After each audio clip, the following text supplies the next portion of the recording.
U3A has a plethora of activities to do right throughout Australia.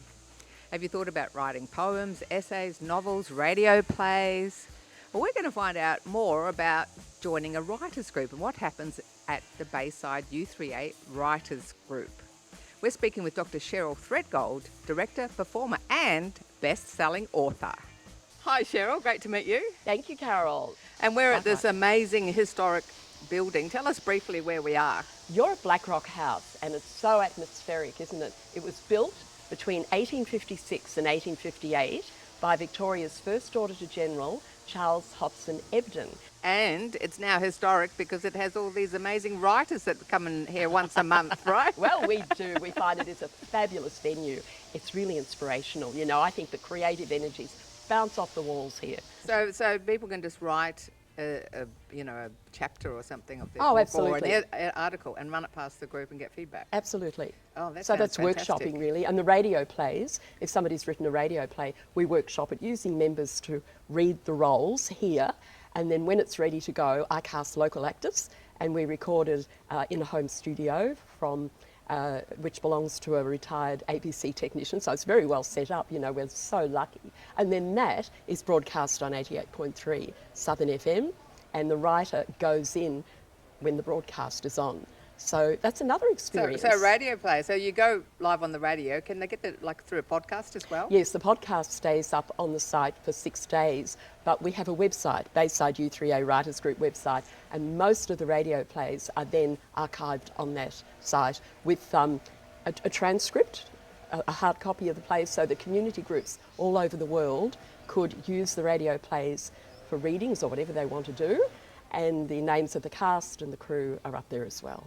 Oh, that sounds amazing. So we're reaching out broadly on that website, which is really good. And what sort of topics do you cover in a radio play? Well, whatever they want to write about. It might be fiction. When we had the centenary, armistice centenary it was, wasn't it, in 2018? Was it? Yes, I think it was.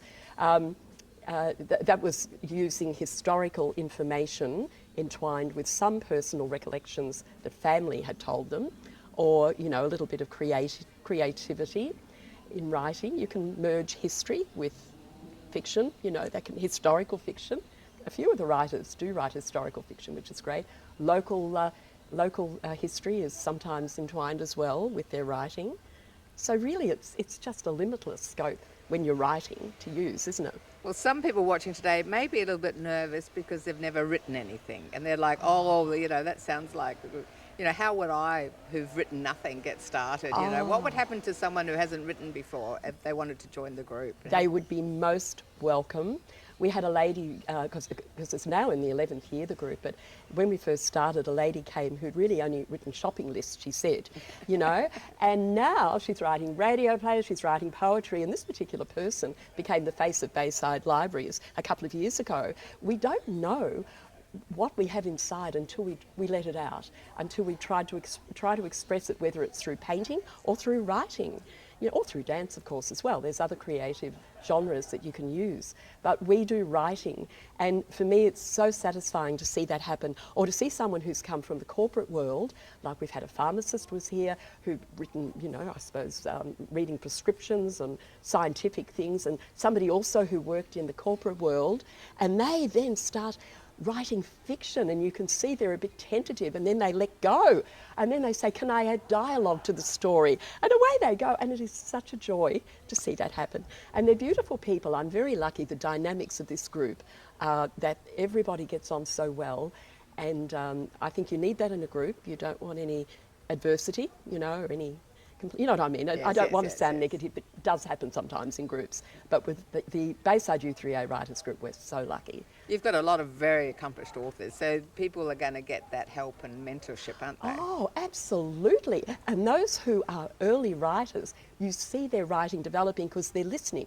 They're listening to the discussion and they're reading in that compilation document. And also when the works are sent out during the month, you know, they're learning the whole time how they can get ideas to expand on and improve their writing. And how long have you been involved with this group? I started the group, I co-started the group with a lady called Terry Adams from Southern FM, Terry Adams OAM, in 2013.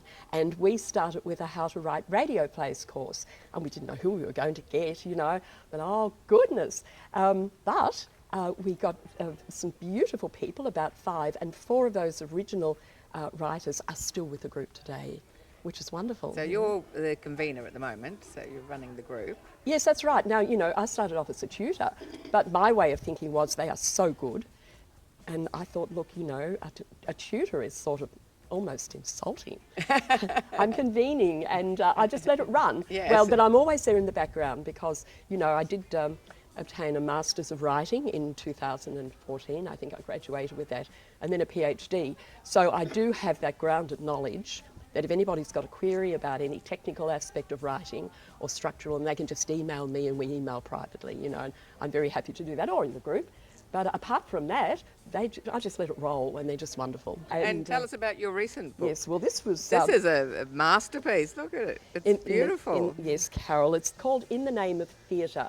Now, that's because the unpaid theatre maker doesn't really have a proper overarching category except amateur, because community theatre can't be used because there are professional community arts practitioners working with actors in the community, about the community. Non-professional, some of the shows produced by local theatre groups are so good that they are sometimes better than professional. So I had hoped to find a correct word when I was doing the uni thesis, but that didn't work out. So I had to use amateur to be historical. So the thing is, why do they do it? They love doing theatre because they don't care about any category. It's all in the name of theatre. So the book tells of the history, culture and voices of amateur theatre in Victoria. And it's based on the thesis. And it was just something that had to be done because amateur theatre has been neglected overseas and in Australia for a long time. So I was really pleased to research it. I can see you're very passionate about history and about community, and there's a lot of people watching who've got their passions for different things. Yes. You know, and you can see it coming out, and you getting it out in writing and in the written word, and there's a lot of people. What would you say to someone watching who's got a passion for something themselves about why they should get out and put it down on paper? Well, if you don't do it now, you know, time goes, and I used to think, I don't want to get into the nursing home and think, I wish I'd done it. So there's no time like the present, do it. There's so many printing companies around now where you can have it put together for quite a reasonable amount, and then you can give it as Christmas presents to your friends and your family. Yes, beautiful. Thanks so much, Cheryl. Thank you, Carol. Thank you. I'm looking forward to meeting all the other authors. Oh, look, you'll love them. Yes. Thanks for joining us today. If you have editing or camera experience and you want to help us out on the show, please get hold of us, website, Facebook, whatever. If you're inspired to give writing a go, contact your local U3A or other writers group.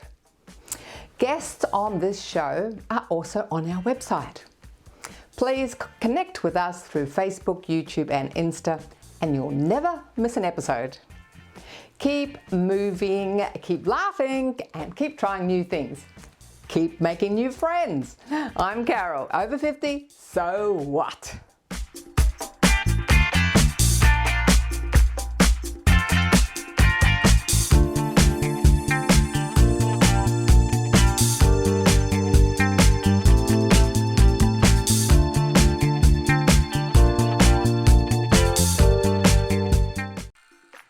Thanks for watching our TV show.